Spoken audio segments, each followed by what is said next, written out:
Vote హక్కు ప్రజాస్వామ్యానికి ప్రాణాధారమని, దాని పరిరక్షణలో బూత్ లెవెల్ ఏజెంట్లు కీలక పాత్ర పోషించాలని తాండూరు ఎమ్మెల్యే బుయ్యని మనోహర్ రెడ్డి పిలుపునిచ్చారు. కేంద్ర ప్రభుత్వం చేపట్టిన ప్రత్యేక ఓటరు జాబితా సవరణ (సార్) కార్యక్రమం పై అవగాహన కల్పించారు.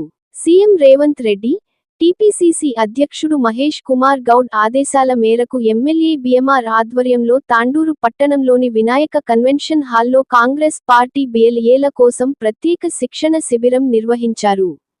ఈ కార్యక్రమానికి ముఖ్య అతిథులుగా సార్ రాష్ట్ర కన్వీనర్, పరిగి ఎమ్మెల్యే రామ్మోహన్ రెడ్డి, జిల్లా డీసీసీ అధ్యక్షుడు ధారాసింగ్, టీపీసీసీ నియమించిన ప్రత్యేక శిక్షకుడు వెంకట రమణ, నియోజకవర్గ sir convener Purushottam Rao, municipal chairperson Neeraja Bal Reddy హాజరై సార్ విధివిధానాలు, ఓటరు జాబితా సవరణ ప్రక్రియ, బీఎల్ఏ బాధ్యతలు, చేపట్టాల్సిన కార్యాచరణపై సమగ్ర అవగాహన కల్పించారు.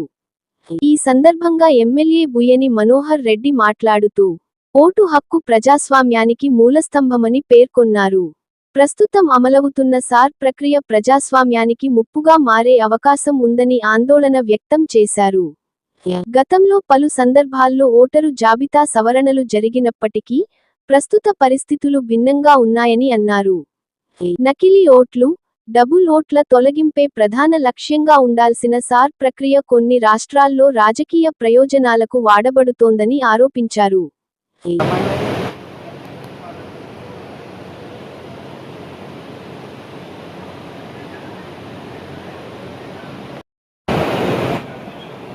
అందరూ వెళ్ళిపోయిన తర్వాత స్థానాల్లో ఉంటుంది కార్యక్రమం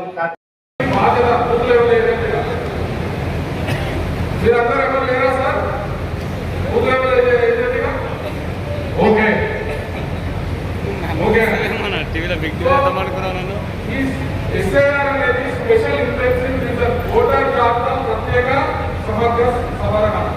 ఇది కొత్తగా ఏం కావట్లేదు.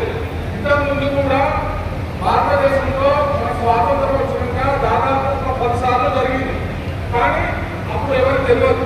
కానీ ఇప్పుడు ఎస్ఐఆర్ అంటే చాలా మందికి అవగాహన శిక్షణ కార్యక్రమం పెట్టాలని చెప్పి పెట్టుకున్న వారికి వచ్చినటువంటి బీఎల్ఏలకు, ఈ బీఎల్ఏలను అందరూ కూడా దగ్గరుండి 4 మండల పార్టీ ప్రెసిడెంట్లకు తాండూరు మండలాధ్యక్షుడు రాజ్ కుమార్ గారు కానివ్వండి, పెద్దేముల అధ్యక్షుడు మైపాల్ రెడ్డి గారు కానివ్వండి, జాలాల అధ్యక్షుడు పూర్వ మైపాల్ గారు కానివ్వండి, రాజమండ్రి గారికి బసిరాబాద్ టౌన్ అధ్యక్షుడు నాగు గారికి, ఇంకా వేదిక మీదటువంటి సీనియర్ కాంగ్రెస్ పార్టీ సీనియర్ నాయకులకు, కౌన్సిలర్లకు, వివిధ గ్రామాల నుంచి వచ్చినటువంటి సర్పంచులకు, మా పత్రికా సోదరులకు, ఇంకా వేదిక మీదటువంటి వివిధ కార్పొరేషన్ పిఎస్సీ చైర్మన్లు కానివ్వండి, ఏఎంసీ డైరెక్టర్లు కానివ్వండి, దీనికి అనుబంధంగా ఉన్నటువంటి ఎన్ఎస్యుఐ యూత్ కాంగ్రెస్ పార్టీ మండలపార్టీ అధ్యక్షులు, నియోజకవర్గ అధ్యక్షులకు అందరూ కూడా పేరు పేరున నమస్కారం తెలుపుకుంటూ, ఒక 2 రోజుల ముందే పిలువనాలి అందరూ కూడా చాలా చక్కగా అటెండెన్స్ కూడా అన్ని మండలాల నుంచి 99% రావడం. ఎందుకు మా రాజకుమార్ దగ్గర ఒక దగ్గరనే చాలా తక్కువది 14 మంది ఉన్నటువంటి 50 మందిలో 14 మంది తక్కువ చేసిండ్రు, తక్కువ వచ్చిండ్రు. దయచేసి మళ్ళీ అలాంటి వాళ్ళకి కాకుండా, ఎందుకంటే ఇది చాలా ఇంపార్టెంట్. అందరూ కూడా 99% వచ్చారు. 100 తాండూరు టౌన్కు 70 మంది బూత్ కమిటీ సభ్యులు ఉంటే వీళ్ళు 70కి 70 వచ్చిండ్రు. యాలాలు అందరూ కూడా బసిరాబాద్ 47 ఉంటే 46 వచ్చిండ్రు. పెద్దేములు, కోట్పల్లి 6 గ్రామాలు, పెద్దేములు మండలం మొత్తం కూడా 54 బూత్ కమిటీలు ఉంటే 52 మంది వచ్చిండ్రు. తాండూరు రూరల్ మాత్రం 50 మంది బీఎల్ఏలు ఉంటే 36 మంది వచ్చిండ్రు, 14 మంది ఆబ్సెంట్ అయ్యారు. యాలాల్లో 48 మంది బీఎల్ఏలు ఉంటే 46 మంది ఇద్దరు ఆబ్సెంట్ అయ్యారు. తాండూరు టౌన్ 70 మంది బీఎల్ఏలు ఉంటే 70 మంది అటెండెన్స్ అందరూ కూడా ప్రజెంట్ అయ్యారు. మీకు అందరూ కూడా మనస్ఫూర్తిగా ధన్యవాదాలు తెలుపుకుంటూ, ఈ సార్ అనేది మనకు అందరూ కూడా తెలుసు.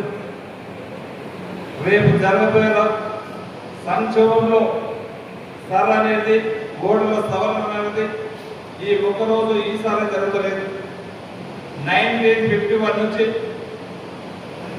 నిరంతర ప్రక్రియ ఇది 8వ జరగడం. కానీ గతంలో జరిగిన దానికి ఇప్పుడు జరుగుతున్న దానికి చాలా మటుకు తేడా ఉన్నది. ఎందుకంటే మనం చూసినాం, మొన్న జరిగినటువంటి పశ్చిమ బెంగాల్ ఎలక్షన్స్ కానివ్వండి, బీహార్ ఎలక్షన్స్ కానివ్వండి, మన జరిగినటువంటి తమిళనాడు ఎలక్షన్స్ కానివ్వండి, చాలా డిఫరెన్స్ ఉన్నది. సరే అంటే మనం ఏదైతే నిరంతర ప్రక్రియ జరుగుతుందో ఇంతకుముందు 7-8 సార్లు అదే విధంగా జరిగింది. ఎవరైనా చనిపోయిన వాళ్ళు ఉంటే ఆ చనిపోయిన పేర్లు తీసేస్తాం, ఎవరైనా వలసలు పోయిన వాళ్ళు ఉంటే వలసలు పోయిన వాళ్ళని తీసేస్తాం.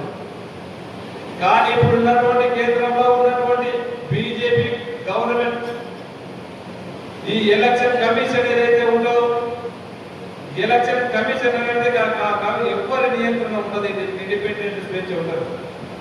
అయినా ఇప్పుడు సెంట్రల్ గవర్నమెంట్ లో ఉన్నటువంటి అధికార యంత్రాంగాన్ని ఉపయోగించి ఎలక్షన్ కమిషన్ కూడా వాళ్ళ కడసందంలో పెట్టుకొని వాళ్ళకి ఎవరైతే బీజేపీకి అనుబంధంగా ఓటర్స్ ఉంటారో వారిని పెట్టి మనకు వేరే కానీ వేరే పార్టీకి సంబంధించినటువంటి వాళ్ళని, ముఖ్యంగా ఈరోజు కాంగ్రెస్ కానివ్వండి, కాంగ్రెస్ కు సంబంధించినటువంటి మిత్రపక్షాలన్నింటినీ కూడా ఆ ఓటర్స్ ని తొలగించడానికి ప్రయత్నం చేస్తా ఉన్నారు. బిఎల్ఏలో రేపు జరగబోయే రేపు ఏదైతే ఇంటింటి సమగ్ర సర్వే జరుగుతూ ఉంటుందో దాంట్లో కళ్ళు కానీ మొత్తం రేపు కావాల్సిన బాధ్యత మీ పైన ఉన్నది. రేపు మళ్ళా మన నియోజకవర్గంలో మళ్ళీ కాంగ్రెస్ జెండా ఎగరేయాలన్నా, రేపు రాబోయే ఎలక్షన్ లో ఎంపీటీసీ కానీ జెడ్పీటీసీ కానీ కాంగ్రెస్ పార్టీ గెలవాలన్నా మీకు బిఎల్ఏల చేతిలో ఉన్నది. రేపు జూన్ 25 నుంచి జూలై 24 తారీఖు వరకు ఏదైతే బిఎల్ఓలో ఇంటింటికి తిరిగి ఓటర్లని ఎడిటింగ్ యాడింగ్ ఏదైతే ఉంటుందో దాంట్లో ఖచ్చితంగా ప్రధానమైనటువంటి పాత్ర బిఎల్ఏ ఉండవలసిన అవసరం ఉన్నది. మీరు వాళ్ళతో కోఆర్డినేట్ చేసుకొని ఖచ్చితంగా ఏ ఒక్క ఓటు కూడా తొలగించకుండా ఎంచుకున్నటువంటి ప్రతి ఓటుని కాపాడుకోవాల్సిన బాధ్యత మనందరి పైన ఉన్నది. దీనికి మీకు ఏ ఇబ్బంది ఉన్నా 24 గంటలు 24/7 మనకి అందుబాటులో నేనుంటాను. మనకి ఇక్కడనే మన అధ్యక్షుడు, జిల్లా అధ్యక్షుడు ఉంటాడు, మన సర్ నుంచి మన కన్వీనర్గా నియమించబడినటువంటి పురుషోత్తం గారు ఉంటారు. ఖచ్చితంగా మన నియోజకవర్గంలో ఇప్పుడు ఏదైతే 2,55,000 ఓట్లు ఉన్నాయో నిజమైనటువంటి ఓటర్లని కాపాడుకోవాల్సిన బాధ్యత మన భుజస్కంధాల పైన ఖచ్చితంగా ఉన్నది. ఎందుకంటే ఓటు అనేది రాజ్యాంగంగా మనకి ఇచ్చినటువంటి హక్కు. ఆ హక్కుని ఎవ్వరు కూడా విడదీయలేరు. మనకు ఖచ్చితంగా దాన్ని విడదీయడానికి, తొలగించడానికి కొన్ని శక్తులు పనిచేస్తూ ఉన్నాయి. ఆ శక్తులకు ఆస్కారం ఇవ్వకుండా మీరు మా దృష్టికి తీసుకురండి. ఎంత దూరమైన పోయి వాళ్ళందరినీ కూడా కాపాడుకునే బాధ్యత, మన ఓటర్లను కాపాడుకునే బాధ్యత మన అందరం కూడా చేస్తామని చెప్పి కూడా తెలియజేసుకుంటూ, ముఖ్యంగా చేయండి, షేర్ చేయండి, కోసం ఛానల్ ని సబ్స్క్రైబ్ చేయండి. అలాగే ఇక్కడ ఉండే ఈ గంట సింబల్ ని క్లిక్ చేయండి. మేము అప్డేట్ చేసే ప్రతి వీడియో నోటిఫికేషన్స్ మీకు వచ్చేస్తాయి.